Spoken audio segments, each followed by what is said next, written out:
This is the Rundown, A2DRadio.com. Hello, hello, hello. Zach Burr, Ralph Dellavecchio. Sean Watson. Sean Watson's at home. He's sick. I mean, what else is new? Yep.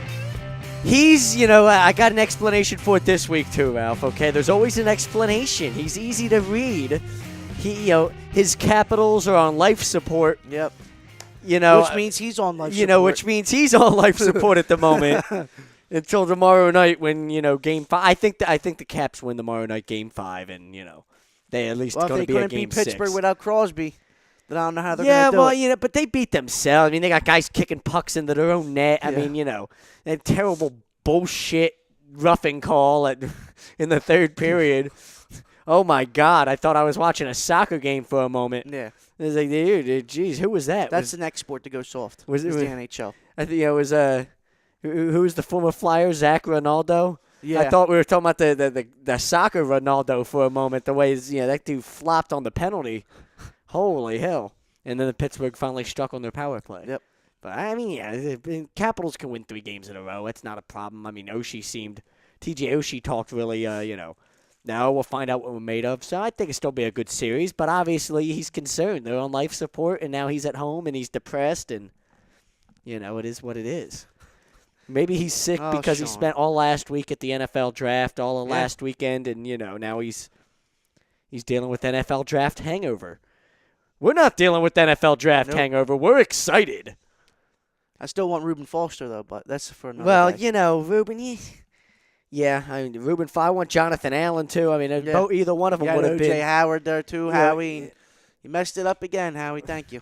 The 3 fucking Stooges, right? Yep. Jeffrey, Howie, Dougie. You have 3 top 10 players right there in your lap.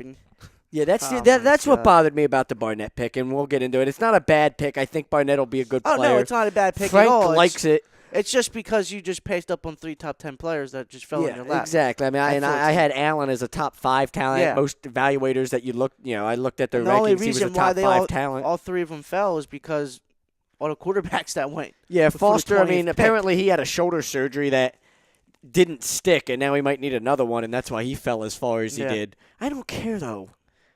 It's the guy can play. The guy can play. He's top 5 talent, But we'll get into it because I've heard too many people upset about the Sidney Jones pick, and it's making me lose my damn mind. Yeah, well, obviously, but it's making me lose my damn mind because they're upset because he might not be able to play this year, this and that, whatever. He is able to play this year. Yeah, he'll probably be able to play. He probably won't be 100% until next year because that's he needs a full off season and all that. But he'll be back on the field this year. But that doesn't why that should be a concern. I don't know.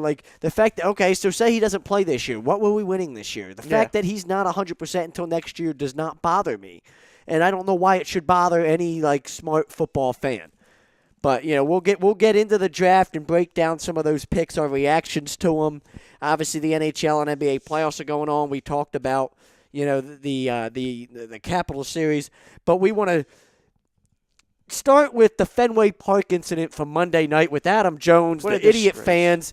That's why the title of the show, Idiot Fans, and our question, what should be the punishment for fans who cross the line at sporting events like the one throwing peanuts and yelling stupid things at a player Monday night. Should they be ejected? Should there be a lifetime ban from the ballpark, $1,000 fine, jail time? Hell, come up with creative ideas. I think maybe we should tie you to the foul pole and throw peanuts at you. That's demeaning. You want to demean people and throw peanuts at somebody? All right, we'll tie you to the foul pole. You're going to throw peanuts at you. Everybody in the stadium gets to throw exactly. Everybody. We'll get 30,000 people. We all line up down the first base line, right down the right field line, and we throw peanuts at you as you're tied to the pesky pole. Since it was Fenway, right? You know how much money you were charging make? $1, $1 a peanut, $1 a handful. You get a handful of peanuts for $1, $1 a handful. Just get to throw it at them. But that was a disgrace what happened at Fenway the other night. Ridiculous. This is the Rundown. We're brought to you by BMW of Atlantic City. We're live in the A2DRadio.com studios. BMW of Atlantic City, easy to get 2 minutes off of exit 37 of the Parkway. Ultimate driving experience closer than you think at BMW of Atlantic City. Ralph, what should be the punishment for fans who cross the line at sporting events? I think if they throw anything on the field, or I think at least a fine. Give them. I mean, what happened in Fenway the other night was unacceptable. Unacceptable. To throw peanuts at a guy and then use racial slurs too. 34 people got ejected apparently. And then the funny thing is that nobody stopped it. Like, how can you sit there and let somebody do that to somebody? Yeah, that's my thing. You know what I mean? If I'm sitting in your section and you're throwing peanuts at somebody and using racial slurs on a ball player, I'm taking matters into my own hands, because now what it does, because it reflects on like you as a fan base. If we're in Philly, if we're at Citizens Bank Park, we get enough bad rep as it is. This NFL draft did one great thing that came out of it, besides the great draft that we had personnel-wise, draft and players-wise, was the fact that from a national perspective, on a national stage, we really got a lot of respect over the past week as a sports city. I mean, everybody that was involved with that draft process was in agreement that, as a fan base, as a city, we balled out. We could talk a little bit about the Big Baller brand and LeVar Ball and all that. Big Baller brand a little bit. That's an ugly shoe, We man. balled out as a city. Yeah. As a city, we balled out over the past week with the NFL draft and all that. Over 250,000 people were there. That's an all-time NFL draft record. Yeah, I think the draft's coming back. Not one arrest. Not one person got arrested. The draft's coming back. The draft's coming back. For all the national people that talk so much shit about this city and this fan base and everything that goes on with this fan base and the things that we do, not one person got arrested. That's 250,000 people, NFL draft all-time record. Frank, you were there. You got to see a lot of it firsthand. I did. You are right. There were no arrests, but there was only one violation. Somebody was flying a drone near the draft. Well, listen, that would be is that really a violation? What are you being violation? What are you in violation of being a badass? Like, you got a drone. Like, yeah, I mean, I don't know. I know that the drone Maybe you're was a tool probably bag if you have a drone. Are you a tool bag or are you a badass if you have a drone? I mean, I know that the drone was probably used to film a bunch of overhead shots for the draft, but I don't think they got the clearance or the permission from either the league or the city of Philadelphia. Bunch of rebels. In order to get those overhead shots. Gotta do what you gotta do, right? Do what you gotta do. Apologize later, right? Yep. Damn if you do, damn if you don't. What should be the punishment if you bring a drone to the draft? What should be? Yeah, what's A ban the options? from every We're talking draft. punishments. A ban from every NFL draft in the future. Nah. We're gonna put your picture up and ban you from every NFL draft. That's a good idea for the baseball stadium. Yeah. Take a picture of the fan. This guy is not all 30 major league ballparks. He's got a. It's like when you steal from a store, and they put your picture up. On the telephone poles. Yeah, this guy is not. This person is not allowed in the store. You know what I mean? This person is banned from the premises. You got a picture of the guy. This guy threw peanuts at somebody in Boston. He is banned from every major league baseball stadium. That'd be awesome. CC Sabathia came out and said, well, you expect it when you go to Boston on those racial slurs. Oh, yeah. Boston's probably the most racist fans in all of sports. I remember a thing back a couple years ago when the Canadiens were facing Boston. They were hurling a bunch of racial slurs at PK Subban. Yeah. But it doesn't help that your backup goalie, your prospect goalie, is PK's younger brother, Malcolm. Yeah. Well, Boston is a bunch of overprivileged, rich folks, if you will. It's a bunch of privileged jackasses who wins championships almost every year. You know what I mean? Like they make a lot of money. They're privileged compared to other people. Look at all the great universities up in the area. There's just. They're stuck up, they're better than everybody else. There's a little bit of that in Boston. I heard a story from Wally Backman.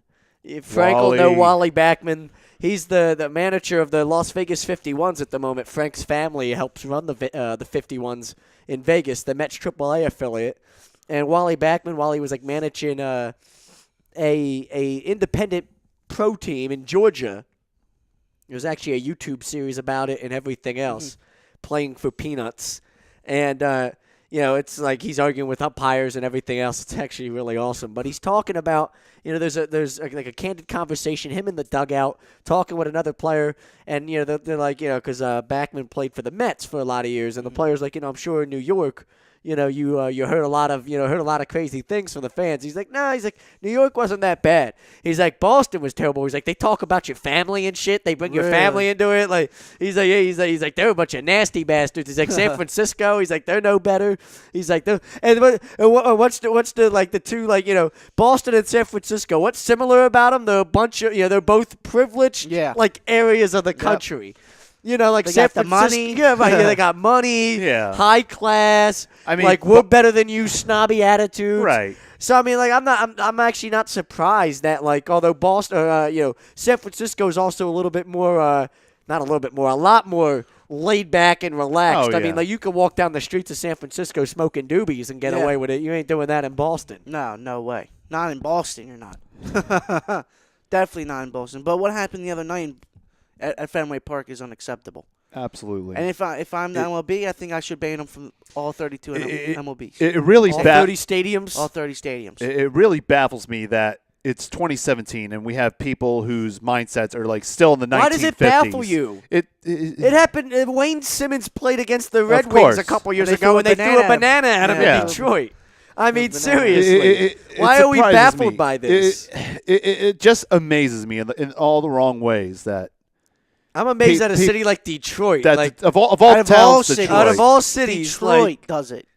Yeah. Go walk down in the downtown Detroit, and do that in Detroit. And identify yourself as the person who threw a banana at Wayne Simmons in a hockey game. I'm sure that'll work. Yeah, that'll fly in Detroit. That's just but that goes to show the point that the Red Sox were trying to make 2 nights later a night later with the standing ovation and all that. That there's idiots in every city. Yeah. There's ignorant people that are going to you just can't do anything about. You can't fix stupid. There's an old saying, right? You can't fix stupid. And there's ignorant people everywhere. And just because there was some ignorant jackasses, some dumbasses in a crowd that were clearly being idiots that night, throwing peanuts, yelling things, whatever, that doesn't make the whole fan base guilty of it. And, I mean, that's why my point is, if you're sitting in my row and we're someplace here in Philly at Citizens Bank Park or whatever, and you're doing that, that reflects me now. That reflects us. We all get labeled as a fan base now because you're a dumbass. Yep.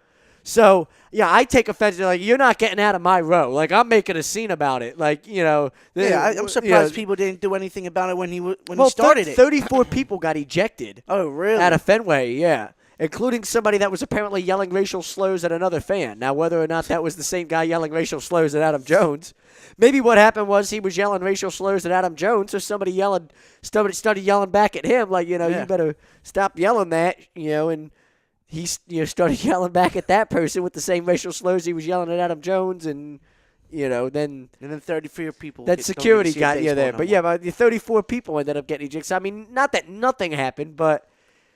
There's just it's hard to keep people out, like, to prevent, like, ignorant people like that from coming in the first place. But there is no way that it can go on at major league ballparks, and I think you got to make a scene about it. If you're Major League Baseball with. I got allergies bothering me all week long, and now you can hear it coming in. I'm sniffling and stuff live on there. Major League Baseball is trying to make a scene about it. Maybe needs to make a scene about it. Rob Manfred talked about it. It's just no place for it in the game. It's unacceptable. It's, if somebody got ejected for something like that, why did it take till like yesterday for me to see an article about it? Mm-hmm. That should have been something that came out right away. We're gonna have a hard line punishment against it. I don't know if you can take somebody's picture and ban them from every stadium in the country, but that's actually, I think that's the best idea I've heard. Yeah, I think that's a good one, or at least fine them, whoever did it. Adam Jones wants him fined $10,000. It's fine by me. But see, a normal fan is like one. I mean, like that stinks. Don't open bankrupt them. Well, yeah, exactly. Don't open your mouth. But at the same time, that stinks, though, Zach. So we're going to put people in jail for how long until they pay? All right, so start with like $1,000 fine. You got a $2,500 fine. No, $10,000. More reasonable prices. $10,000. Well, if you're going to set it at 10,000, why not just set it never- at jail time? It shouldn't. If you're going to say Should never open it Oh, now. yeah, but then you can't set it at a fine. You might as well just be like, if you yell this, like you spent a night in jail in Boston, like you know what I mean, Yeah. like that. We can start it that at, the we can start at equivalent. $9,000. $10,000 fine or a night in jail in Boston. You know, what do you want to do? You know what I mean? Well, I don't have $10,000. Well, I guess you're spending a night in jail. Yeah, it looks like you don't have an alternative. Yeah. That stinks. So I like the like $2,500 because then like somebody's like, oh shit, I don't want to go to jail. I guess I'm going to pay the $2,500, but it really sucks. You're going to have a big explanation for your wife when you get home for what happened to the $2,500. Right, Frank? That'd be something. Imagine if your dad came home. I know your mom. Oh, She's yeah. a nutty woman. No, she's not. She's not listening. She's not Only listening. Ralph's mom listens. Yeah, my mother listens. Your mom does listen, right? Yeah. She's listening right now. Probably, yeah. Mama Delavecchio? Yep. When are you going to make me spaghetti, Mama D? Ralph invited me over for some spaghetti dinner. You know, it's supposed to be back during football season. I like spaghetti. Nobody showed up. Nobody showed up. You didn't give me your address. If it was that much of a public invite, there should have been like invitations and everything else. Yeah, you should invite I everybody know. in the station. I know. Where was my invitation? I want to see what like your basement and what it looks like. Is that your own personal apartment? Yeah. Or is it like the It's a cupboard? nice man cave Is it down like there. the cupboard under the stairs, like of Harry Yeah. Potter's house? Like Ralph's mom, Mama D, he lives like he's got a little. Yeah, you could live in the basement, all right. It's Yeah, And like she just sent the food down in the laundry chute. there you go. yeah, it's like the basement from Home All right, Alone. dinner's ready. You know, it's not even finished. You know, Nope. it's got giant bugs bigger than my face crawling around down there. It's fine down there. You don't miss any meals down there, I can tell that. Nope. Exactly. Frank, we'll turn it to you because I started this conversation with you. Now, serious question, if your dad came home and, like, told your mom, like, he had, oh, well, what happened was, your son yelled something crazy. Like, imagine if you're, like, 13 because, like, Rebel Frank comes to mind. Like, Rebel Frank. troublemaker Frank. Troublemaker Like, Frank. yeah, you were an attention whore. No, I wasn't. Oh, my God. You still are. How are you going to argue that you weren't? I'm not. You are an wasn't. attention whore. I wasn't an You attention used to like whore. to dance around just to like the attention was on you. I went to high school with you. I know the deal. Yeah, but that was only because you got me there. Yes, exactly. But I wasn't much of the. Dance around, come wasn't- back, made a scene. You were buying shit with a debit card, making a scene about it. Wait, what? Remember we had the auction at Doan and you were buying shit with That the was debit supposed card. to be for shits and giggles. Damn you! So I'm exposing only Expose him. inside information. Only Doan people will know this stuff. Yeah. No, but yeah, I It was mean, supposed to be for. if for- you were like for- 14 and Okay. and got in trouble at the ballpark, and then your dad came home and said he had to pay $2,500 to like get you guys out well, of trouble, you know what would happen? They would get a divorce. they'd get a divorce. Oh, look, They'd get a and he divorce. tried to claim his mom's not nutty. That's pretty nutty. No, both of them would agree that they would divorce if something like that were to happen. But yeah, they mess around with me saying, "Oh, by the time we turn 60, we're getting a divorce." I'm like, "What?" They probably are. No, they're not. There they are. They're not. Your mom will be old and senile. Your dad, No, they're they're oh my they're God. moving to Florida apparently. So Everybody's moving to Florida. All these old people, everybody. Everybody They all goes. go to Florida. they all go to Florida. And then we eventually follow them. See, It's this a is what retirement happens. state. Once you retire, you just move down to Florida. Yeah, Apparently. of course. Yeah, I mean, see, so that's what happens. So it's more fun. Fine them $2,500. Watch it destroy their marriage. That's more fun to me if I'm the Red Sox. Should never open if I'm your mouth, Major League stupid. Baseball. Fine them $2,500. Watch it destroy your social life, your personal life. That's more fun. Yeah. You can't pay the $2,500 now. We'll send you to the jail. You shouldn't have been broken. Jail came for here. a week. You shouldn't have been broken. Came Jail here for a week. and yelled those things. jail for a week and No, maybe you just told him overnight. hanging Can you out afford with can you No. afford to miss work tomorrow? I don't That's think not so. going to get through his If head. you couldn't afford to pay the fine, you damn sure can't afford to miss work tomorrow. That's not. Right. That's not. It's not maybe not maybe gonna jail get for to a him. week and become somebody's prison wife. All right. Well, see, now Frank's just taking it too far. I don't know. Now you're just taking it too That's far. legal. It's legal. Oh my God, y'all are what? It's Yeah, that's fine, yeah.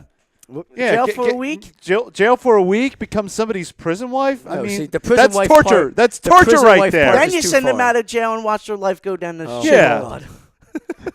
That's the ultimate punishment right there. Once people find out, then it's like, Or you can keep it a Life's secret ruined. like you can keep it a secret like Aaron Hernandez. oh, I feel like that relationship consisted of Aaron Hernandez like making him his bitch. Like, you know, think so? I killed 3 people. You know, you're gonna be my bitch. You will do what I say. Yes, master. Exactly. Like, see, like, I feel like that's how that went. You know, like, hey, we really think like Aaron Hernandez wasn't he wore the pants in that relationship, Ralph. Probably, yeah. You know. Yeah. You know, we all knew who the wife was in that relationship, and it wasn't him. It wasn't Hernandez. Yeah, no way. Yeah, he wore the pants. Nobody that kills 3 people ends up being the bitch in a relationship. Yeah. You know, That's a violation. killing 3 people. No. Killing I mean, people. yeah, well, kind of. that is a violation. Kind of, yeah. I mean, you know. But not the violation that Ralph was looking for. Oh, okay. The other, okay. So we're violating somebody. No, Oh. like that's a violation. You know, you can't kill 3 Oh. people and then become a bitch. You know, it's a violation. I guess. I guess. What are your thoughts on the standing ovation the following night? I liked it. Class from Boston. Too bad the stadium was still half full. They're still scumbags. Too bad the stadium was half full. I know. And then next Let's pitch give they a threw- half full standing ovation. Then what was it? Next pitch they threw at Machado. Yeah. Then They probably did. Machado blasted a home run over Fenway last night and took his good old time running the bases. You see that last night? You know, well, that's and then 2 He's nights a goddamn instigator, man. later. Machado, stop it. Machado's the man. He's awesome. Machado's going to be a future Philly. I hope so. Yes. Play third base. Listen, I've been putting this all All-star. over. I've been putting this all over Facebook and Twitter. I forget Mike Trout. I want Aaron Judge. Throw everything to the Yankees. Nobody's getting Aaron Judge. I want him. The Dude, that Yankees dude's have him, and that's where he dude's will stay. That dude's a beast, bro. He Oh is a my beast. goodness. Yeah, I mean, when you're 6'8", Forget 280, Mike Trout. and he's built like an athlete. It's not even like he's a Yeah. fat ass or anything. Like he's built like he's just like Nah. a giant athlete. Take him out of the take Mike His Trout out of strike the equation. zone. Like I'll I give mean, you like anything you want for Aaron Judge. If I'm the Phillies, anything. no, Want anything? he's not that type of Well, player. my whole bullpen. Here you go. He's the same age as Giancarlo Stanton, I yet he's know. like only in his first full season. Yeah, and he's a beast too. I'd rather have Giancarlo Stanton. Like, I don't know, dude. imagine the damage he'd do in this ballpark. Imagine the damage that Aaron Judge would do in this And ballpark. he plays in a ballpark that's just like I know. ours. That's a, Like, like, a freaking line drive to right field. It's gone. I know. Like, it's a fly ball to right field. It's gone. gone. It's a routine fly ball. Oh, wait a minute. It's gone. It's It's in the second deck. 320 feet to right field. Out of here. You know, Yeah. it's Yankee Stadium. Giancarlo Stanton came from that like giant eyesore shithole of a stadium out in Miami and came and played here in Philly. Imagine the home run power he'd have. Yeah. He'd be like a legend here. I'll take Manny on my team though. No, Manny. I'll take Manny Machado over Bryce Harper. They're both free agents. The exact same year, 2018. I'll take Machado over Harper. This upcoming year, right? After the is it after the 2018 season or is it after the Harper? 2017 season? Machado and Harper are free agents the same year, right? I think so. It could be this year, but it may be. I think it's 2018. After 2018, I believe. I think it's after 2018. Yeah. So I mean, Harper's already announced he wants like $400 million. He wants like $40 million a year. That's insane. Somebody's probably going to give him a 10-year, $400 million contract. Well, this is what Giancarlo Stanton did for the market. Remember the contract he signed with the Marlins at 10 years and $325 million or whatever? And Robinson Cano. Yeah, but he only signed like a 10-year, 200 and like, what was it, $210 million? Yeah, 200 something. Or was this like $290 million? It was probably like two. I know it's in the 200s. What's Robinson Cano's? Look up his contract. I know it's a lot though. Robinson Cano's. I think it's like $300 million. It might be $300 million. At one point, he was the highest paid baseball player in the league. It's not 300. Yeah, because Jay-Z's his agent. He's making. No, that's 2013. Why the hell am I looking? Well, who showed me his 2013 salary? What the hell is Google doing? I don't know. Jesus, Google. Come on, Google. Get your shit together. Damn it, Google. Damn it, Google. Bill Gates and his piece of shit technology. So they signed him Bill Gates doesn't even own $240 million Google. for 10 Whatever. years. $240 million for 10 years. $240 million. 10 Jeez. years, $240 million. Which at one point he was the highest paid paid baseball player before Stanton. And then Stanton signed a $325 million deal. So this is what it's doing for the market. Yeah. Harper's going to sign a 10-year, $400 million contract. Yeah, next year. This is unbelievable. Yeah, after 2018, and I'm not, whatever. I mean, we'll have the money. I'm not throwing him. We'll have the money, but I don't want to. I'm not giving him that money. I'd rather give the money to Machado, and Machado's not going to take that much money. I can give $100 million less to Manny Machado. Yeah. Give him 10 years and $300 million. 10 years, $280 million. I'll tell you this, though. I give Tommy Joseph one more month before I think about moving him, dude. I give him one more month. Tommy Joseph was never part of, it was nice that he had a hot year last year. I don't think he's ever a part of the future. The future would be signing Machado to play third base. Down there that's ripping that ball up in AAA. That's Hoskins, too, right? Yeah, Rhys Hoskins. Yeah. He's off to a hot start at AAA. But, I mean, the future could be signing Machado to play third and sliding Franco over to first. Yeah. And then Hoskins or Cousins could play right field, hopefully. There you go, man. Give Tommy Joseph one more month before we do anything. But give him one more month. He's pushing 30 now, isn't he, Tommy Joseph? I mean, how old is he? He's a late bloomer. Well, how old is Tommy Joseph? Like 28? Yeah, something like that. Let's see. Tommy Joseph. He came in when he was 27. Well, that's why I was making that joke about the Phillies. Phillies. He was a converted catcher. You won't see. He'll be 26 this summer. You won't see any of these young kids until they're 26, 27. That's not true. Mickey Moniak will be up at 21. Something like that. He better be. Mickey, well, yeah, he probably. But he's had a good Where's year. he at? Clearwater right now, right? Yeah, and he's had a good year. He's got a really professional approach. Everything about him screams big league player. 285 average, hits 20 homers, steals 20 bases, plays, Gold Glove defense. Those guys aren't easy to find. Yeah. Little bit of pop, steal you some bases, plays top defense, hits at the top of your lineup. Those are all types of things that are a valuable player. Look at the Royals, Lorenzo Cain and guys like that when the Royals were going to the World Series. We haven't had a legit leadoff hitter really ever, but obviously since Jimmy was here doing it the way he did it, But Moniak's a guy, and J.P. Crawford's going to be a guy like this that gets on base a lot. I'm surprised he's still not up. Freddie shit the bed last night. He'll be Galvis up soon. Stinks. He better be up soon. Stop. What's Freddie? Is Freddie still hitting is he still hitting under 200? No, he's screwing up plays now. Yeah, I think he had 2 errors last night. Yeah. He had the error to end the game last night. He's 27. That was an easy double play. Right. You take your time. And he hit into a double play, too, didn't he? Yeah, I think so. Freddie freaking Galvis. Well, JP's sitting down there. What was he in AAA now, right? Rotting away. Yeah, I mean, he's not rotten. He's still young, but, there's no reason. Here you go. Freddie Galvis's wins above replacement this year is .3. He's hitting 250. Good for him. He's got 1 stolen. His on-base percentage is 280. That stinks. Okay, when you got a 280 you're supposed to hit 280. Yeah. Okay, when your on-base percentage is 280, it stinks. And anybody that thinks he's going to get better is mistaken because he did the same thing last year. He had a 274 on-base percentage a year ago. He walked 25 times last year. How many times did he strike out? 136. Of course. Wow. That's Ryan Howard stats right there, Struck out baby. 136 times last year with a 274 on-base percentage. That's some Howard stats right there. His wins above replacement was 1.5 or something. He's an average ball player, a bench player. You do not keep J.P. Crawford down in your minor league system and don't have him up here getting big league at-bats just because a guy like Freddie Galvis is up here.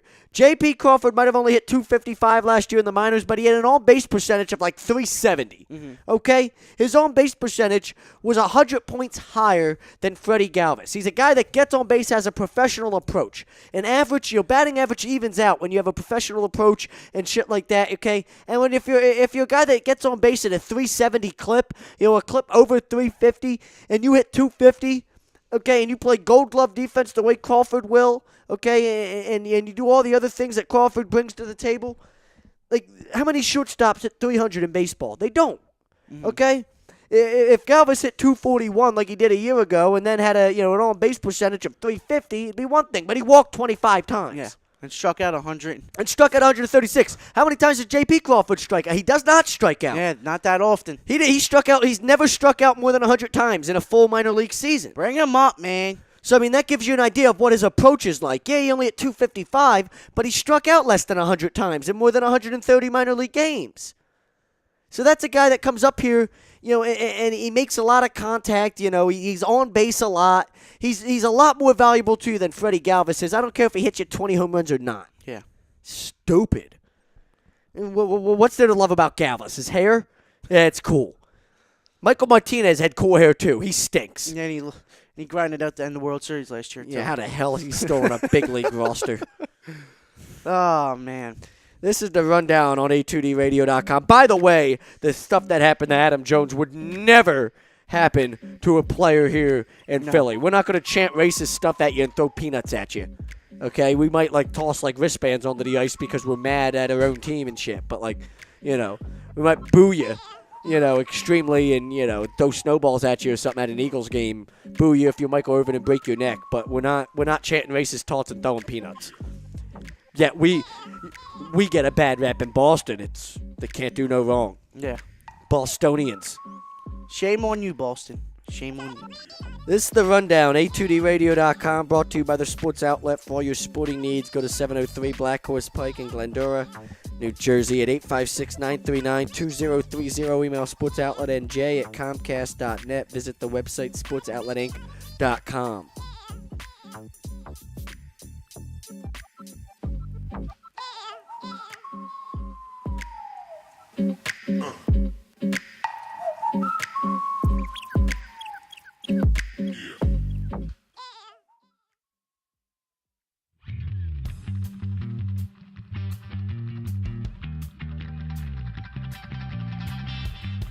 You're listening to The Rundown, only on A2DRadio.com.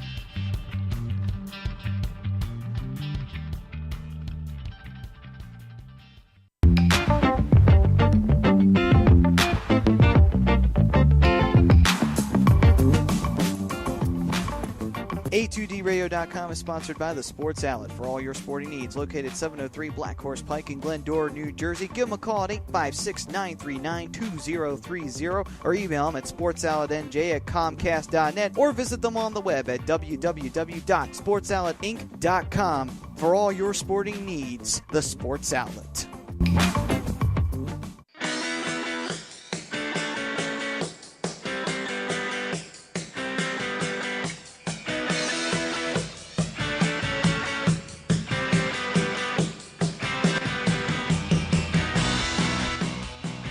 Do you need to get your skills in shape? Then contact the Scanzano Sports Center, located at 5 Carnegie Plaza in Cherry Hill, New Jersey. You can give them a call at 856-889-3434 or visit them on the web at www.scanzanosports.com. John Scanzano offers individual, semi-private, and team training lessons in hitting, pitching, catching, outfield, along with turf rentals. The Scanzano Sports Center is equipped with a 31,000 square foot indoor facility, 4 batting cages, and a 4,000 square foot strengthening and conditioning room. So what are you waiting for? Contact the Scanzano Sports Center today.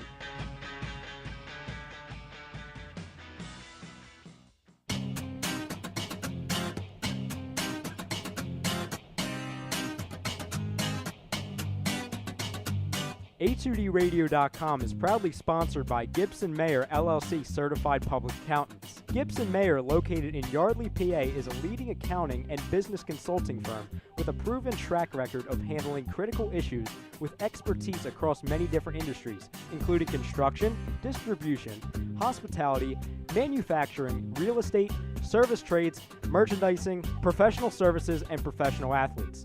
Give them a call at 215-369-3300. That's 215-369-3300. Your initial consultation is always free, and if you tell them that Tom and Mike from AM and the PM sent you, you'll receive 15% off all income tax services completed by February 15th. That's Gibson Mayer LLC Certified Public Accountants, 215-369-3300, or visit them on the web at www.gibsonmayer.com. That's gibsonmayer.com.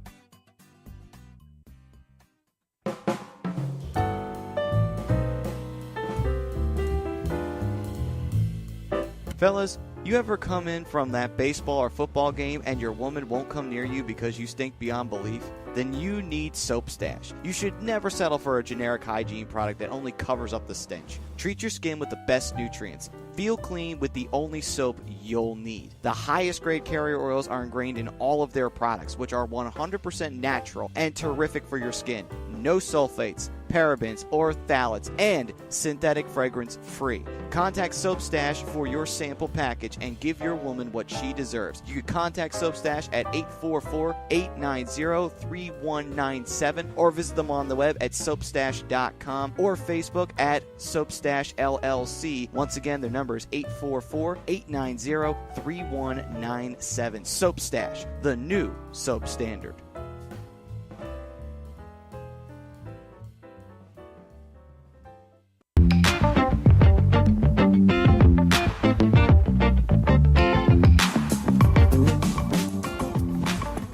A2DRadio.com is sponsored by the Sports Outlet for all your sporting needs. Located 703 Black Horse Pike in Glendora, New Jersey. Give them a call at 856-939-2030 or email them at sportsoutletnj@comcast.net or visit them on the web at www.sportsoutletinc.com for all your sporting needs. The Sports Outlet.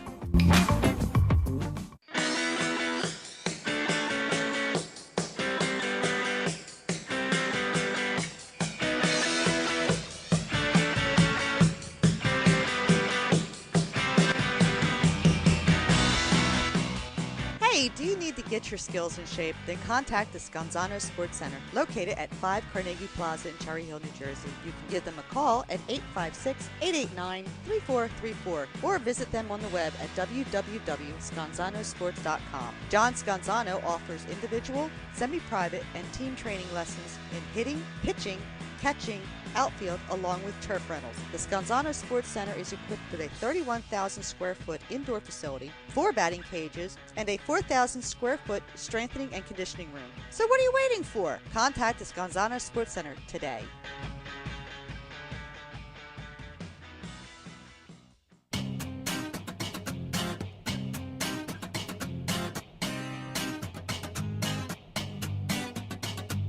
A2DRadio.com is proudly sponsored by Gibson Mayer LLC Certified Public Accountants. Gibson Mayer, located in Yardley, PA, is a leading accounting and business consulting firm with a proven track record of handling critical issues with expertise across many different industries, including construction, distribution, hospitality, manufacturing, real estate, service trades, merchandising, professional services, and professional athletes.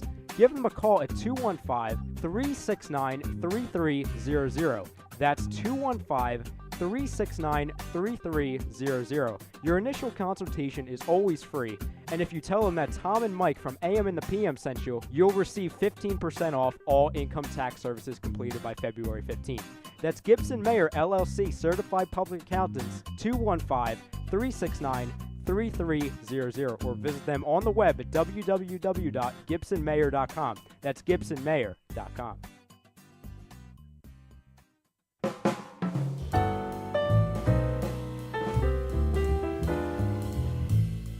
Fellas, you ever come in from that baseball or football game and your woman won't come near you because you stink beyond belief? Then you need Soap Stash. You should never settle for a generic hygiene product that only covers up the stench. Treat your skin with the best nutrients. Feel clean with the only soap you'll need. The highest grade carrier oils are ingrained in all of their products, which are 100% natural and terrific for your skin. No sulfates, parabens, or phthalates, and synthetic fragrance free. Contact Soap Stash for your sample package and give your woman what she deserves. You can contact Soap Stash at 844-890-3197 or visit them on the web at soapstash.com or Facebook at Soapstash LLC. Once again, their number is 844-890-3197. Soap Stash, the new soap standard.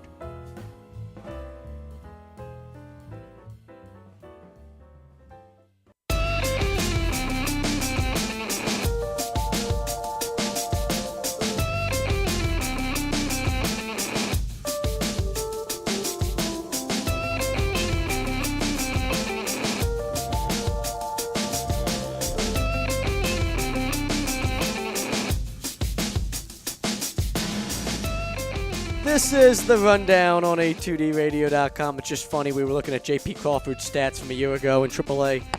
What everybody called a down year, AA and AAA between two levels, what everybody called a down year. He hit 250 with an on-base percentage of 350, and he walked nearly as many times as he struck out. He struck out 80 times. He walked 72 times. So he's still better stats than Freddie Galvis. Think about, he struck out just 80 times in 123 games, okay, and he walked 72 times during that same span. When you walk almost as many times, when you're walking as many times as you strike out, like very few guys in baseball do that nowadays. Like that's a big thing. Freddie Galvis, on the other hand, struck out over 100 times more than he walked. Yep. He walked 25 times, struck out 136. So one guy in Crawford, just look at the big league approaches, the difference in them. Crawford got a big league approach. Is a guy that is going to walk close to just as many times as he strikes out. Might strike out 100 times in a full big league season. Probably going to walk close to 100 times though too. Yeah. Okay. Meanwhile, you got a guy in Freddie Galvis who's already proven he's going to strike out a ton. Meanwhile, he doesn't walk to save his ass. He walked 25 times ago. He swings at everything. Struck out 110 more. Struck out 110 more times than he walked. You got an Freddie, on-base, baby. So look at the difference. So with an on-base percentage of 280. So I don't want to hear nonsense. Well, Crawford's not ready because he's not hitting at a high clip or whatever. He has a big league approach, and Freddie Galvis doesn't. Plain and simple. And didn't Crawford at the beginning of the season have something with his knee? He had a bone. I don't really care what the hell he had. You know what he I'm has? I'm just saying. He's gotten impatient because the Phillies are dicking him around in the minor leagues because Freddie stinking Galvis is playing shortstop. And he sees what the hell's wrong with it just like we do. Telling you, man. Only time will tell. Ridiculous. Meanwhile, Cesar Hernandez has actually quietly had a big start to the year for us. Yeah. Hitting over 320. He's about 10 pounds heavier this year with muscle. He's got a better approach at the plate. He's what, we're all excited about Freddie Galvis. And really, you look at Cesar Hernandez, and he's the guy that's been playing well up the middle. Oh, yeah, 100%. He's the guy we should all be excited about. Right there. He's played himself into a possible candidate to be considered long-term as the starting second baseman. Yeah. Freaking Freddie We're talking about Freddie fucking Galvis. Freddie destroys everybody, man. Destroys our lives. Destroys our... We looked at Mickey Moniak's stats, and he's still just 18. He'll be 19 this month, but he looks like he's got such a professional approach already at such a young age. This is a kid that... 19 years old, too. Yeah, 284 last year in 46 games. He's hitting 280 so far this year. And he's probably... Bring him up. Yeah, but he had 4 triples last year in just 46 games. He's a kid with a lot of speed. He's probably going to be hits 25 doubles, can get you 10 triples, maybe 10 homers, steals you 20 bases, hits you 280. Walks, 80 times maybe in a year, hopefully 75 plus times. That's a valuable guy to play center field, left field, whatever he's going to play. Those guys don't grow on trees. There's a lot of weapons the Phillies have down there. We got a lot of guys coming up that, with that should be up right now. With big league approaches and that are still super young. Yeah. And then we got guys on top of like Nick Williams, who could be a freak if he figures it all out and gets up here and,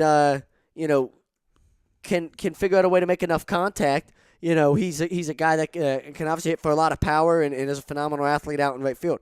Jorge Alfaro's a guy that we're all excited about.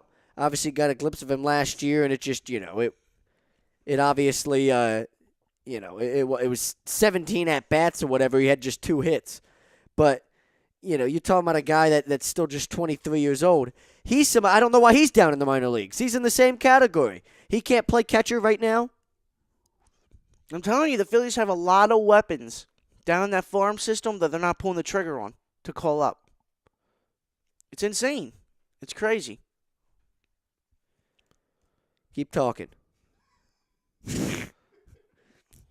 I'm just trying to look at that stats. You're not going to keep talking? Okay, well, then I guess I'll go back here.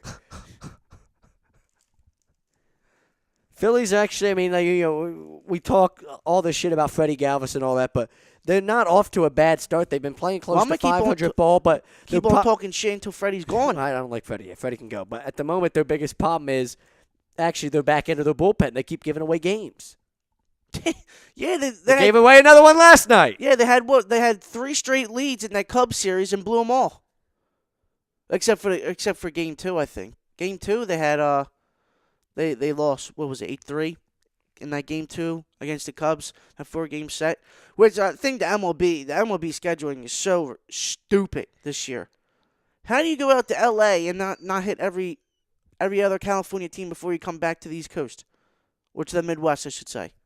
You go to L.A. then Chicago? Oh, my goodness. I don't know. I don't make the schedule, Ralph. Well, I think you should. I should? You have more brains than the MLB does. Well, thank you. Because usually you go to L.A., then you hit San Diego, or you go to San Francisco, or somewhere else out there on the West Coast, or Arizona. But you go to L.A. and then to Chicago? That's just stupid. That's the reason why we lost last night. Tell him about it, Ralph. Tell him about it. I blame the MLB for that loss last night. And Freddie Galvis, his poor ass. I blame Freddie Galvis for everything. Like, Freddie Galvis had a reason for this scheduling, I think. He had to open up his mouth. Jorge Alfero's hitting 318 down in Lehigh Valley. Jorge Alfero's hitting 318. He's got 3 homers. Why is he not up here? Well, it's because, he, quotation marks, he's not ready.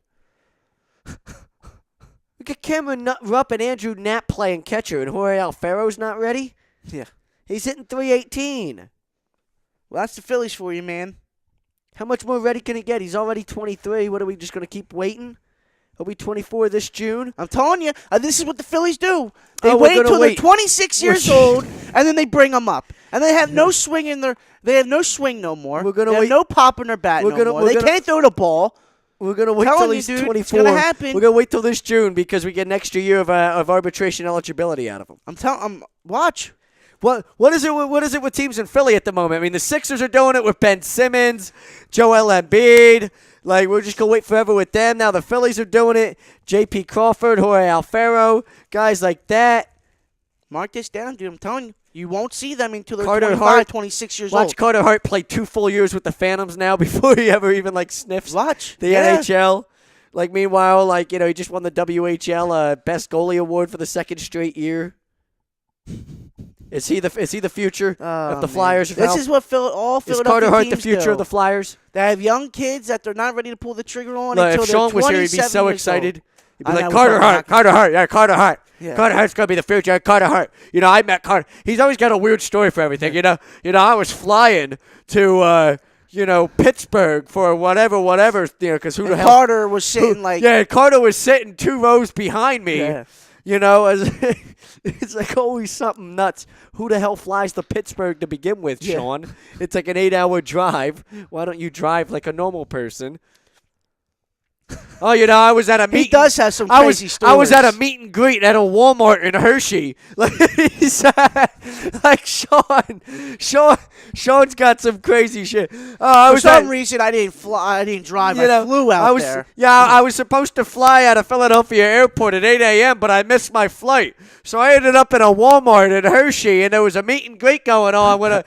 Why was there a meet? I was in the Lehigh Valley area, and there was a meet and greet going on with the Phantoms, and Carter Hart doesn't play for the Phantoms. He's still in the Canadian League, but one day he's going to play for the Phantoms. Yeah. One day, and he's going to save Philadelphia hockey. He's going to be our savior. Can't wait. We're going to win a Stanley Cup. Bernie Perrant. Huh? Yeah. He's going to be the next Bernie. He'll be Ron Hextall 2.0. And I got to shake his hand and got an autograph and took a picture with him. Sean's such the ultimate fanboy. Yeah. He really is.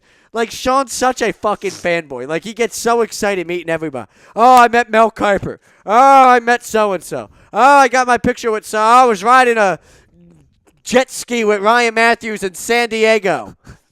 As I boned his mom after lunch. God damn. I was boning his mom, and then we went and rode a jet ski in San Diego for, He's really that's such tool baggy stuff. He rides coattails. Yeah. He was at Wing Bowl, and it wasn't even him. It was there because of his friend eating something. He's like the ultimate socialite, He's everywhere. He's everywhere. He was at the NFL draft making a video, all yelling like a schoolgirl on a. That's how I was in my living room, though. I wanted Sidney Jones. Yeah, I did too. But he's yelling like a schoolgirl as he does a video about getting Sidney Jones.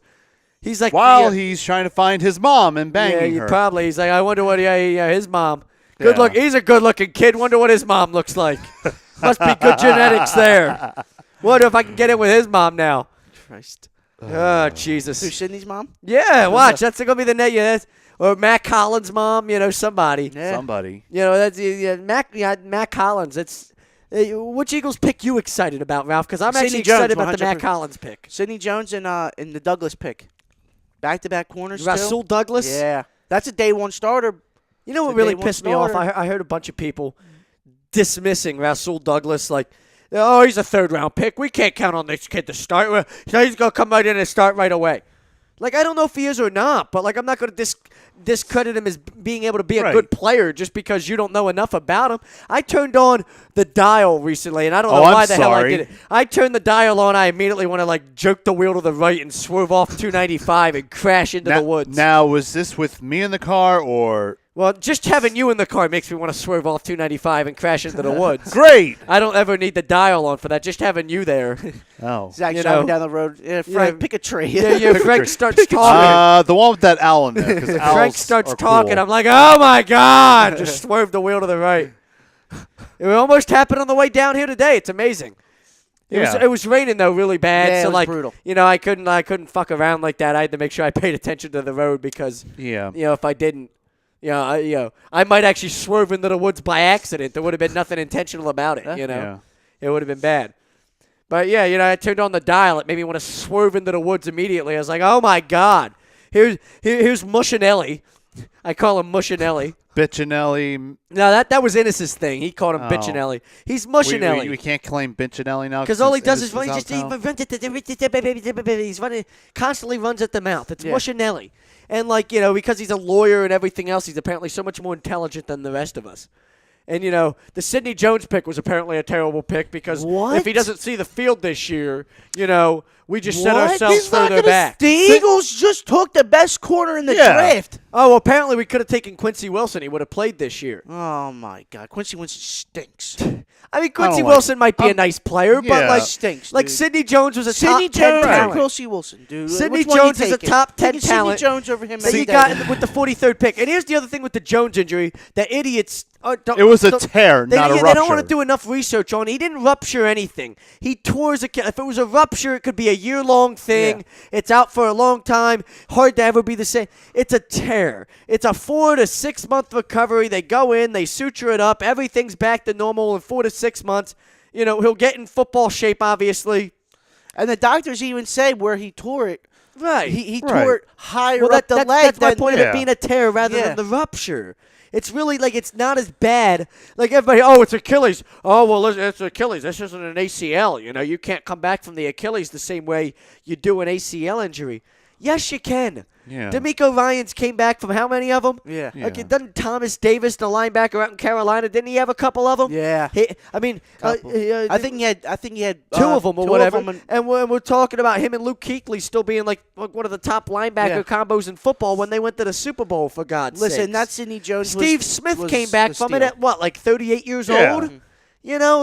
This whole idea that it's an Achilles injury, so, be careful. This could be a lot worse. We did the same thing with Kiko Alonso, and what happened? Now, I know he didn't fit in the system, but we gave up on him after one bad year. It was his first full year after the ACL injury. All of a sudden, he's an all-pro down in Miami again last year. Yep. He's back to a tackling machine again. Because that's what the Eagles do. Because, after one full year, right, when he was with us, it was his, he was still recovering. It was his first year back from the injury. He wasn't 100% yet. Then he has one full off season. He gets back to 100% last year with Miami. I'm not saying we should have kept Kiko Alonso, although he would have been a better option than some of the options we have at linebacker. Jordan Hicks is our only linebacker at the moment. Yeah. So Kiko would have been better than, some of the other options we have. But he was a tackling machine again last year. Was an all-pro out in Miami. Yeah. So, this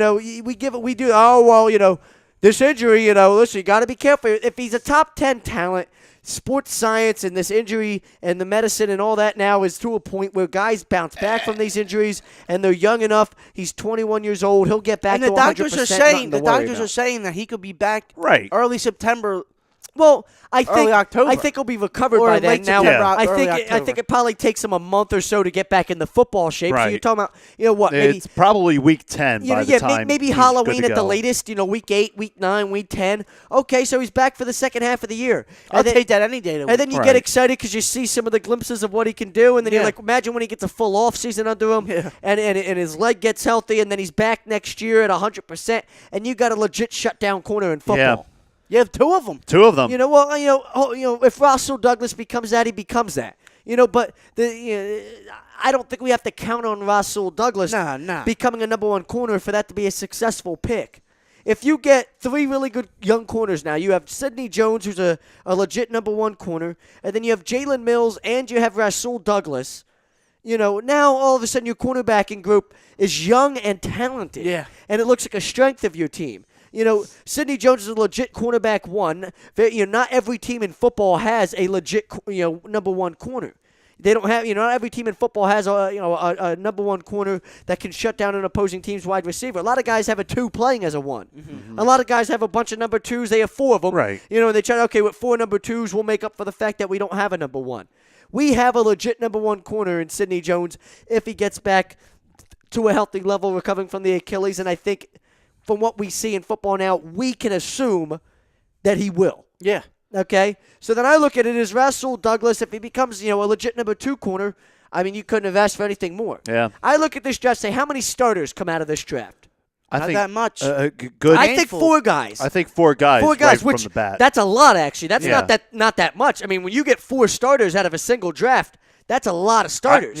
I could even think that all of them at one point can start. in the Barnett, draft. Sidney Jones, Russell Douglas. Pumphrey will be a potential starter. Pumphrey's gonna contribute in a lot of ways. He's going to be that Darren he'll Sproles. He's going to be the Sproles. Yeah. See, I don't think. I think he is, We'll be dude. lucky if he could ever be Sproles, but No, I'm even if just he's saying, never I'm saying Sproles, he's the Darren Sproles. Even if he's He's gonna be molded into that Sproles. even if he's Yeah. never role. Sproles in an offensive scheme, because I don't think he could be Sproles. Okay, I think we're being too optimistic there. Now I think he could be.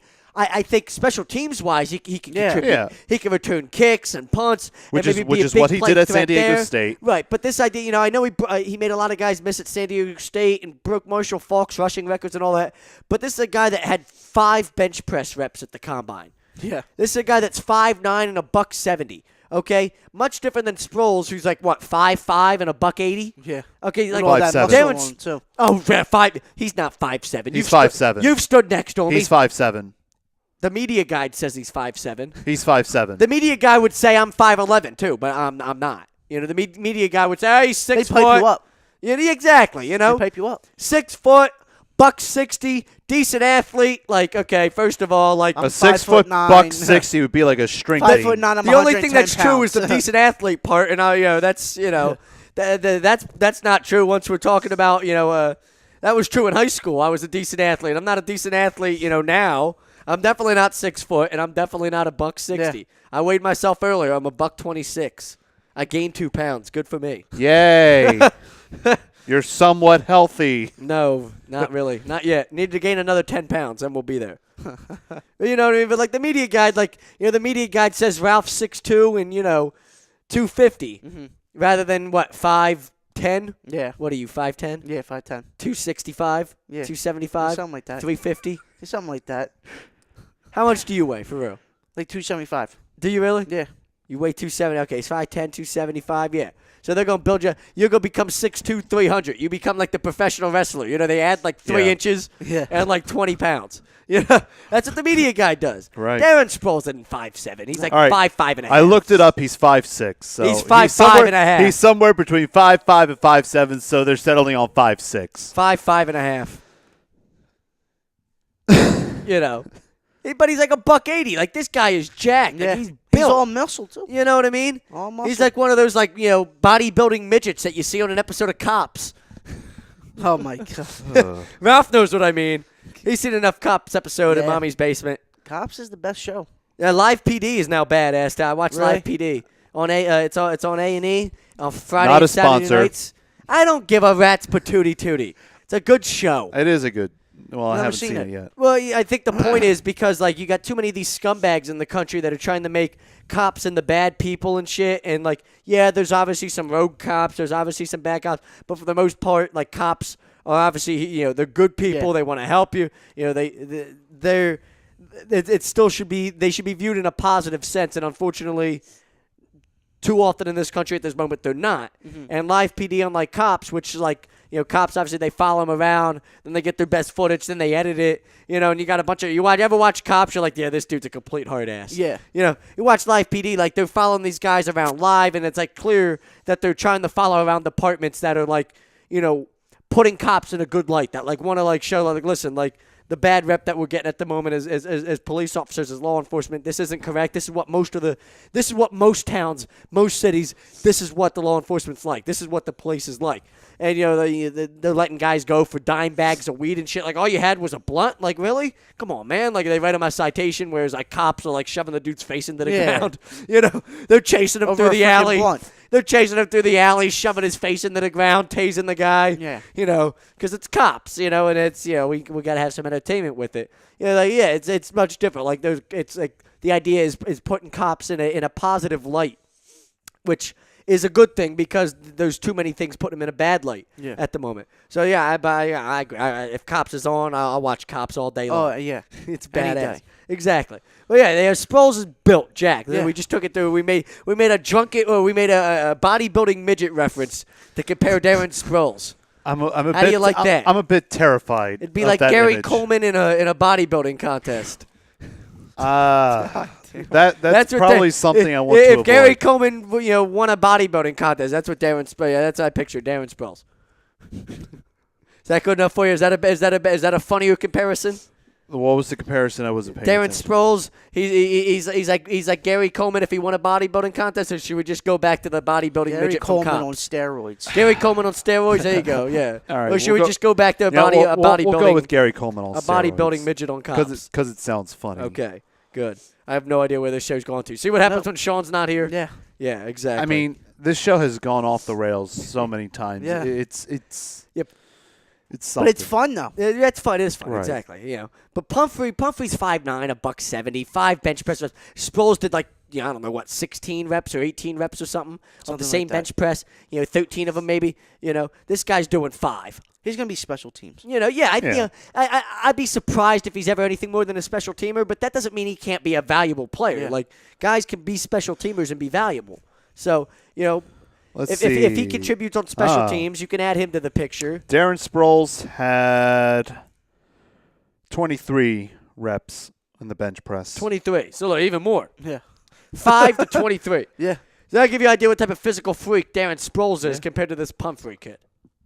You watch a whole different league. When he was playing for the Saints, man, he was doing damage out there in New Orleans.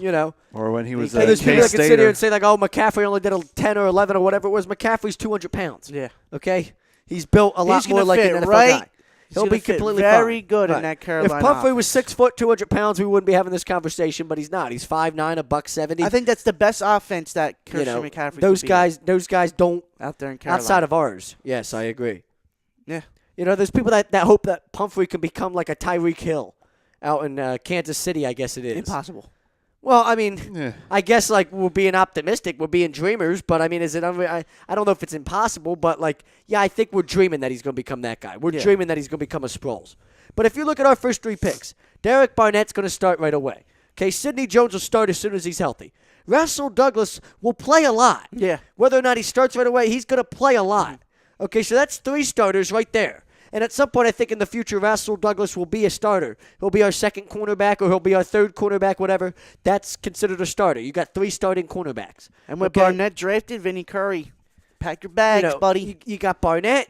You got Sidney Jones. You got Russell Douglas. Matt Collins could start at some point. I like him, dude. He's a guy that if he wasn't injured this past year could have been a second or third round talent. Todd McShay said that was he thought that was the Eagles' best pick in the entire draft. Really? Was Matt Collins in the 4th round? That was a great or pick. the 5th round or whatever. Now, I actually like the Matt Collins pick. He had over 23 yards per reception 2 years ago at North Carolina. Yes, but with getting Hollins, I mean, Hollins. Didn't Wentz work out Yes, with him? he did, and that was one of the first points I was going to make. But he also is going to. I mean, he's going to be part of a brand new special teams lineup because I know what's going to happen is that Hollins is probably going to be like the 5th or 6th receiver going in. Aguilar's probably going to be the 4th receiver going in. And that's only because you can't cut him yet. You can't cut him yet. Once you can cut Aguilar, your hopes are probably that Hollins becomes one of those guys. Right. And isn't Gibson that we drafted? Shelton Gibson. Shelton Gibson, who a lot of people think could be a slot receiver. He will be a slot receiver. At some point, that makes Jordan Matthews expendable, and you can trade him because you're not going to re-sign him long-term. No. You're not giving Matthews a long-term deal. If you give Matthews a No long-term way. deal, you're a blithering idiot. Yeah.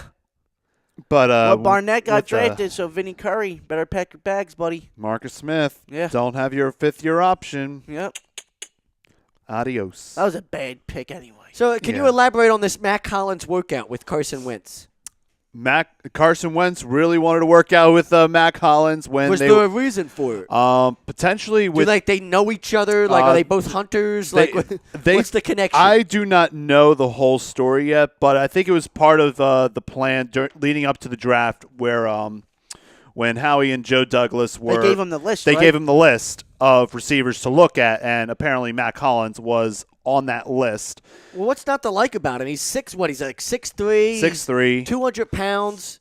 You know, he's big, he's fast, he's a vertical threat. Yeah. He's got Alshon Jeffrey to learn off of now. Well, I don't know if he's that. He needs to learn to run better routes. That was the one knock on him is he does not run a complete route book. But those are things that if you're a good athlete and things like that and you're willing to work, you can learn. Now, if you're DGB and you're just a lazy piece of shit, you see what happens. And I think but if you're willing to work, being a good athlete, I think that's the helps first you learn wide those receiver to things. get cut is DGB. I think it's DGB. Yeah, If he does- DGB, if he DGB doesn't might have be a lucky good- to make it out of training camp. Yeah, if he doesn't have a good training camp or hopefully preseason. a preseason, I think he's Yeah, I think he's the first one out. It's the door. probably And guys like him are lazy pieces of shit. You don't need I think the kid. I really think the kid is a special specimen. Yeah. That you don't teach 6'5" and 230, but you have to be willing to work to make all of that. Like you were to saying, turn all of that all into last something. year, he's 6'5", and you nailed it on the He head. should last get year. open by accident. Yeah, he should be beating every single corner. You give 80% in this league. effort. You getting open by accident.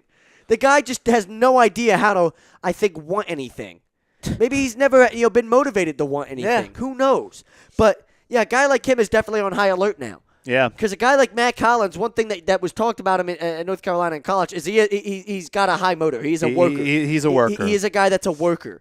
And he was a walk-on at North Carolina when he got there. It turned into their leading receiver. So guys like that are workers. You don't walk onto a program and then become a leading receiver without knowing how to work your ass off. Yeah. And he had over 23 yards per catch 2 years ago. He was having a good year this past. Then he got injured like a couple games into the season or whatever. Or else he probably would have been Trubisky's top target. Yeah. So imagine, Trubisky went second overall to begin with. Imagine numbers he could have put up maybe if he had a guy like Collins healthy all year. Yeah. But, a guy like Collins, that's an exciting pick. I mean, It is an there's exciting special tools there, and he's a late-round pick. Right. Can't teach their special tools. So, I mean, that was actually, we mentioned what? We mentioned Barnett, Jones, Douglas. Pumphrey could play on special teams a lot. Right. If Hollins is going to be a Hollins special teams. could play a lot. Gibson could play a ton Yeah. when everything is said and done 2-3 years from now.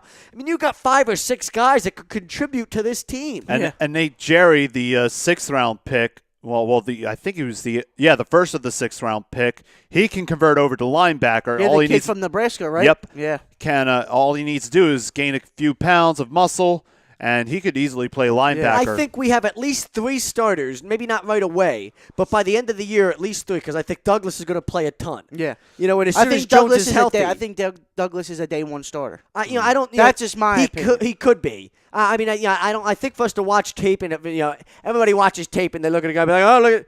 I know there's special tools, there's things to like about him. For him to walk in right away and start over, Jalen Mills and Ron Brooks, I don't know if that's the case, but he'll play a lot regardless. Yeah. I think my expectations for a guy like Douglas is I would like to see him start by the end of the year. Like to see him into the starting cornerback rotation. And I'd like to see Sidney Jones play a lot by the end of the year, whether or not he's in the starting rotation or he's just getting rotated in for certain snaps and he's playing a lot, whatever. I just want to see him in the rotation by the end of the year. Next year is a year I look at and say, Sidney Jones becomes my top guy. Really excited about that. Yeah. Jalen Mills for me Jalen Mills probably is not a number 1 corner, but is a guy that's going to get to play as the number 1 corner this year a lot. You need to see some progress. You need to see some big steps from him.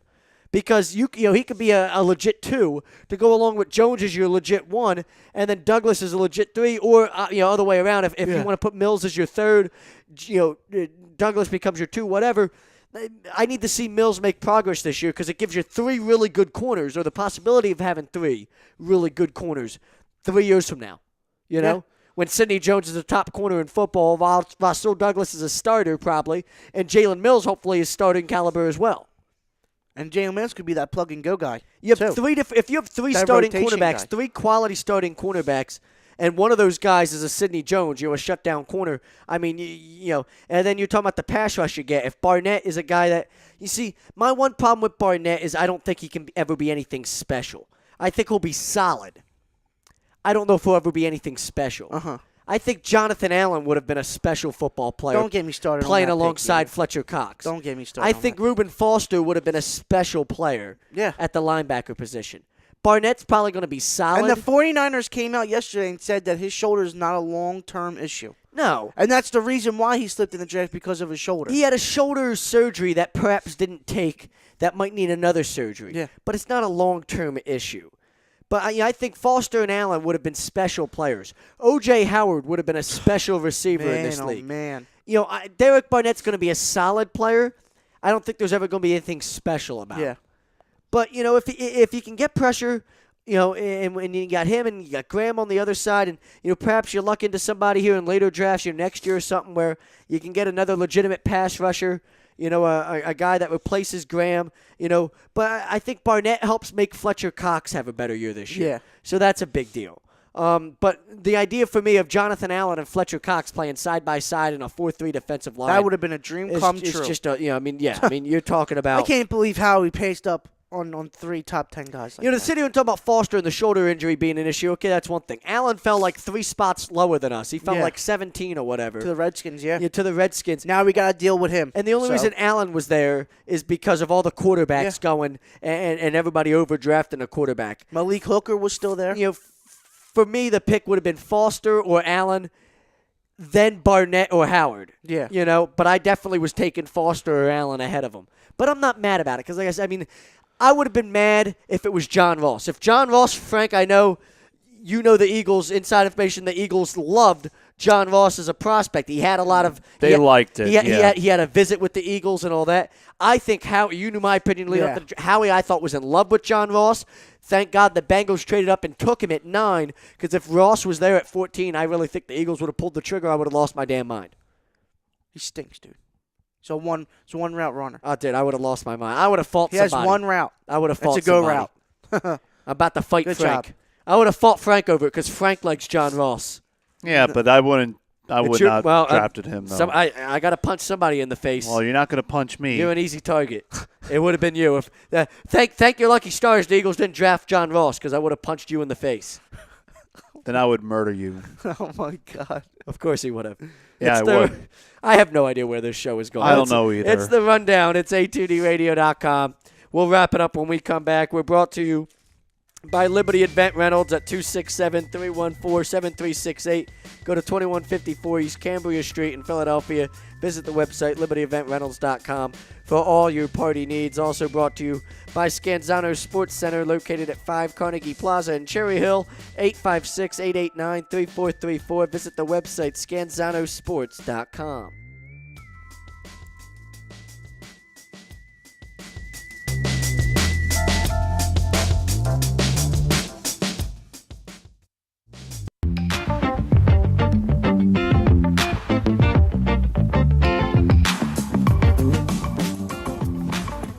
A2DRadio.com is sponsored by the Sports Outlet for all your sporting needs. Located 703 Black Horse Pike in Glendora, New Jersey. Give them a call at 856-939-2030 or email them at sportsoutletnj@comcast.net or visit them on the web at www.sportsoutletinc.com for all your sporting needs. The Sports Outlet.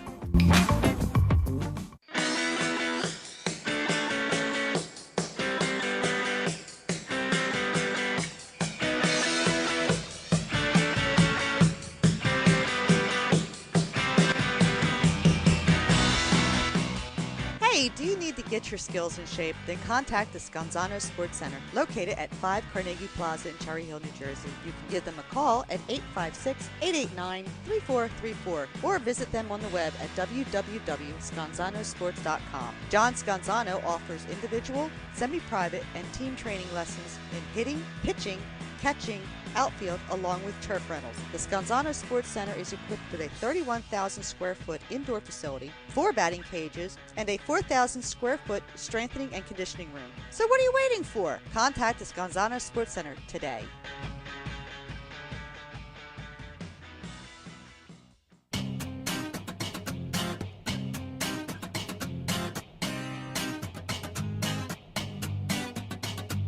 A2DRadio.com is proudly sponsored by Gibson Mayer LLC Certified Public Accountants. Gibson Mayer, located in Yardley, PA, is a leading accounting and business consulting firm with a proven track record of handling critical issues with expertise across many different industries, including construction, distribution, hospitality, manufacturing, real estate, service trades, merchandising, professional services, and professional athletes.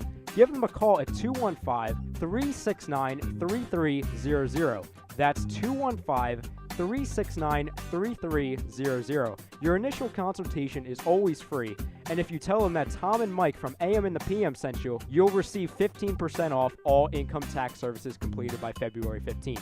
That's Gibson Mayer LLC Certified Public Accountants, 215-369-3300, or visit them on the web at www.gibsonmayer.com. That's gibsonmayer.com.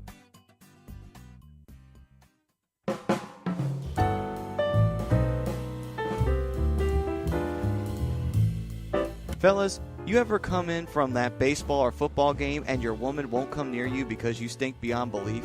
Then you need Soap Stash. You should never settle for a generic hygiene product that only covers up the stench. Treat your skin with the best nutrients. Feel clean with the only soap you'll need. The highest grade carrier oils are ingrained in all of their products, which are 100% natural and terrific for your skin. No sulfates, parabens, or phthalates, and synthetic fragrance free. Contact Soap Stash for your sample package and give your woman what she deserves. You can contact Soap Stash at 844-890-3197 or visit them on the web at soapstash.com or Facebook at Soapstash LLC. Once again, their number is 844-890-3197. Soap Stash, the new soap standard.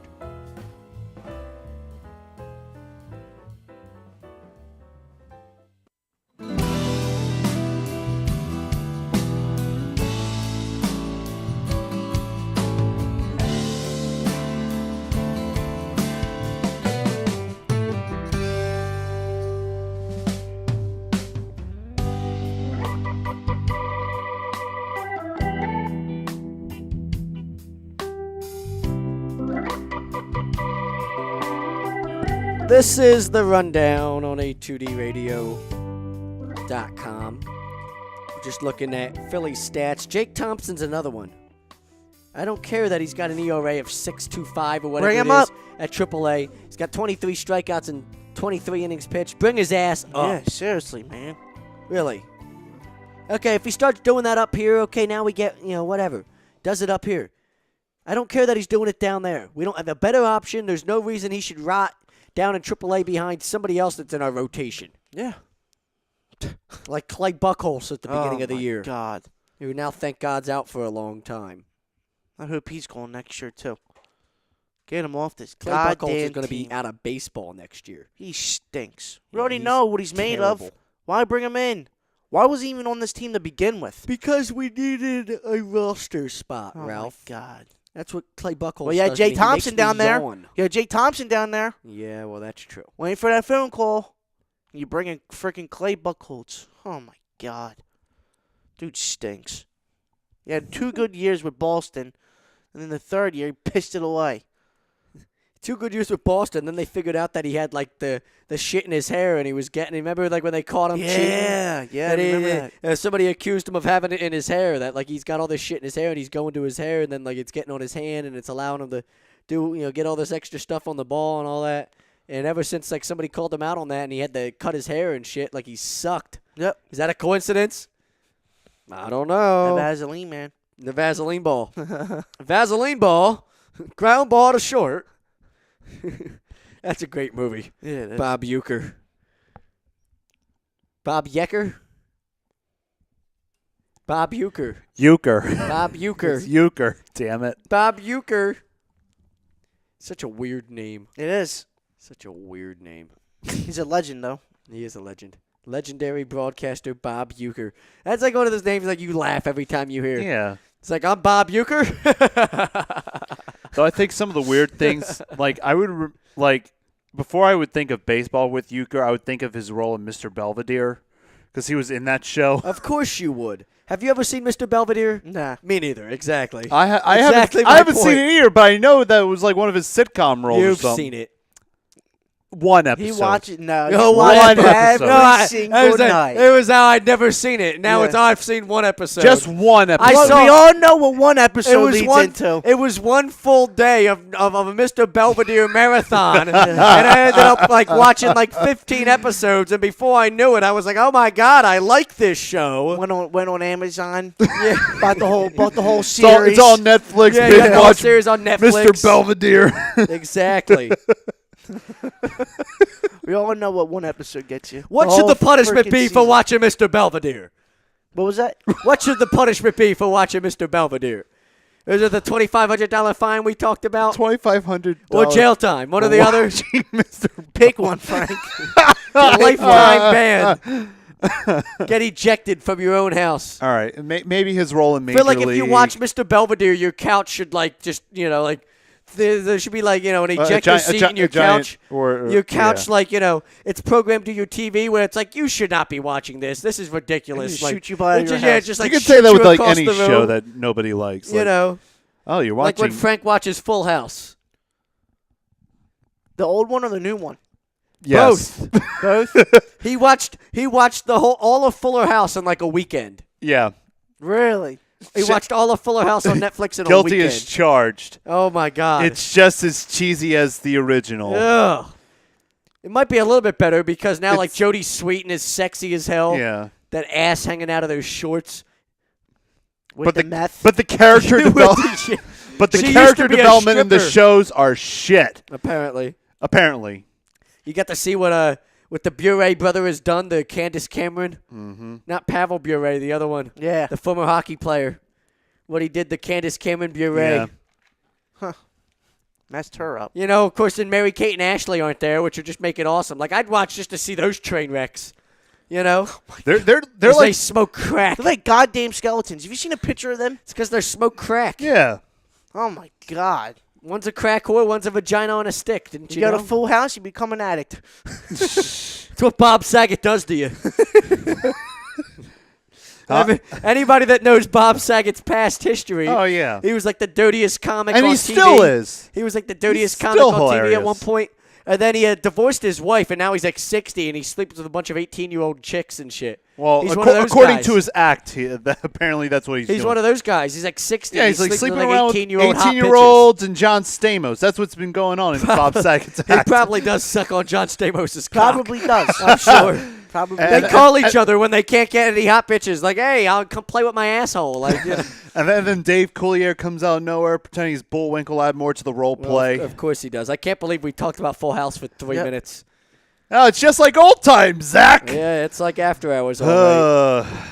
What's the punishment for watching Full House? Like, you should get banned from watching TV. Yeah. Like, you are like, no, you take your man card away. You're not allowed to watch the TV. 100%. I haven't seen a Full House episode in like 5 years.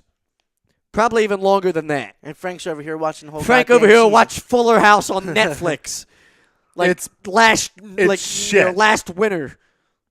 So Yeah, you knew it definitely was going to be jail time. shit before you watched it. But I don't want to see how shit it was. No, see, that's not Definitely like jail time. what is it? He's one of those definitely. Yeah.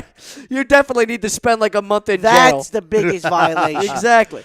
Yeah, you knew it was going to be shit before you watched it. I like watching Yet you wanted shit. to watch it to see how bad of shit it was going to be. It's not acceptable to torture yourself. You know what? What are you one of the? You're one of those sadists. You're know one when of a those show's bad? sadists. He's one of those sadists that tortures himself by watching like bad television. I like watching bad TV. I like watching bad movies.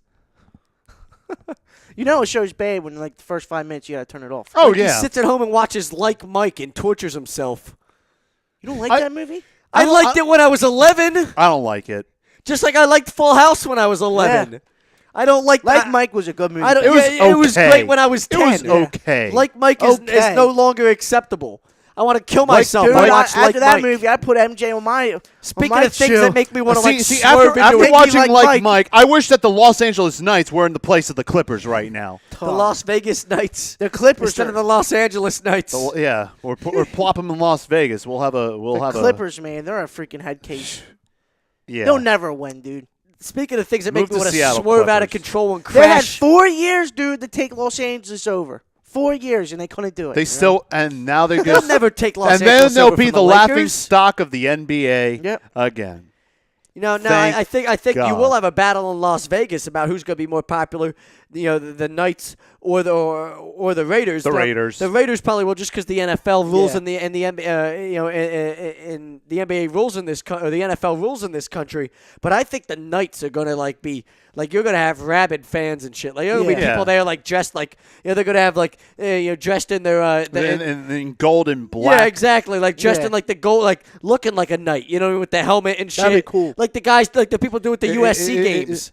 Like Yeah, they do at the it'll USC be football games. just you like know? the Trojans. It'll be like Right, when they'll they're be dressed up like it with the sword and everything. Yeah, it'll be like back in the early '90s when people dressed up to fit the themes of the casinos. Go to a Knights game, You have somebody the- might you have- fucking kill you. You have the Excalibur. You have the old Excalibur Knight costumes. You can walk right over there to T-Mobile Arena, and you're good to go.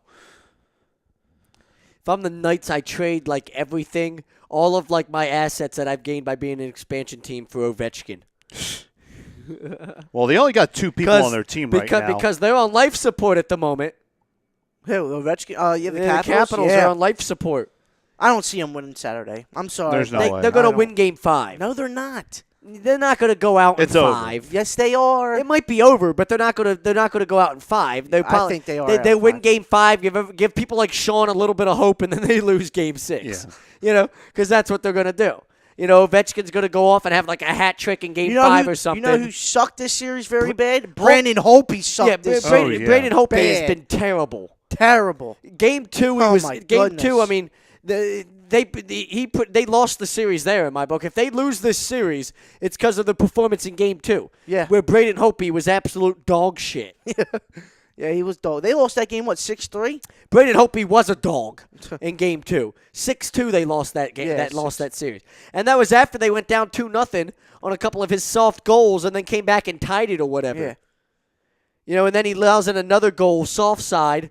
Weak side. Weak side. He allows in a Kessel shot, and he looks like he's scared in there. He's not aggressively attacking the puck. He looks The scared. collapse is real. For the Washington Capitals. Well, I mean, listen, and it's sad because really offensively they haven't played that bad, but they've got no goaltending. Yeah. From a guy that was the best goaltender in hockey during the during the regular season.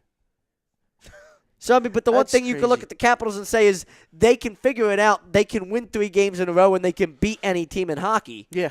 Now you come out with your backs to the wall playing with nothing to lose. If this series gets tied 3-3, uh-oh. If you're Pittsburgh and it's 3-3 and it goes to Game 7 and it heads back to Washington, I don't know. that's why if you're Washington, you have to win Game 5 because you're at home. Game 5, right, is in Washington, correct? Yeah, the Saturday, yep. Yes. Game 5's in Washington. No, it's in yeah. It's got to be in Washington. It's in Washington. Game 6 would be in Pittsburgh. Game 7 yeah. would be back in Washington. Yeah, it's in Washington. I got the formats mixed So up. Game 5, 7:30. if you got to think they protect home ice, they win Game 5 just because. Yeah. Just because it's that's the way that's going to work. They're going to protect home ice, and then it becomes all Game 6 is the all or nothing game. Oh, yeah. If you you're have the to go Capitals, balls out game if you're the 6. Capitals and you win Game 6, there is absolutely no way Pittsburgh's now the favorite coming back to Washington for Game 7. Yeah. So I mean, really, it becomes a new series if you can get it to Game 7. So you got to look at we got to win the next 2 games. You protect home ice for Game 5, and then you just got to go out and give it everything you got in Game 6, and got to hope at some point that Holtby gives you, an all-time At least a freaking performance. chance, man. At some point he's going to revert to the Holtby of the regular season and give you an all-time performance, and give you a shutout or something. Be big time and give you a game where you win 2-0, or something like that. Maybe that's Game 6. Yeah. I think Ovechkin, something like that. He comes out and has a hat trick, a big Game 5.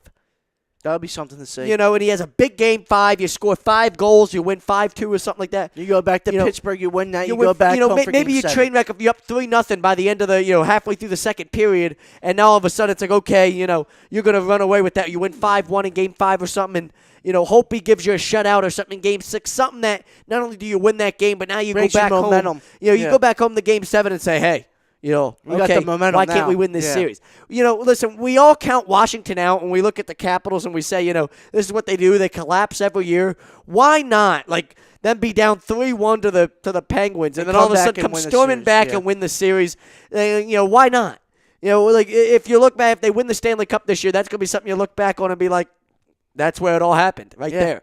They haven't played well. The only person that needs to step up, man, is Braden Holtby. And they haven't played well, right? When Yeah. you're down 3-1, you haven't played well. Okay, so if you say we're the best team in hockey, we have been all year, we're going to play well. If we put our 3 best games of the season together, we win this series. Yeah.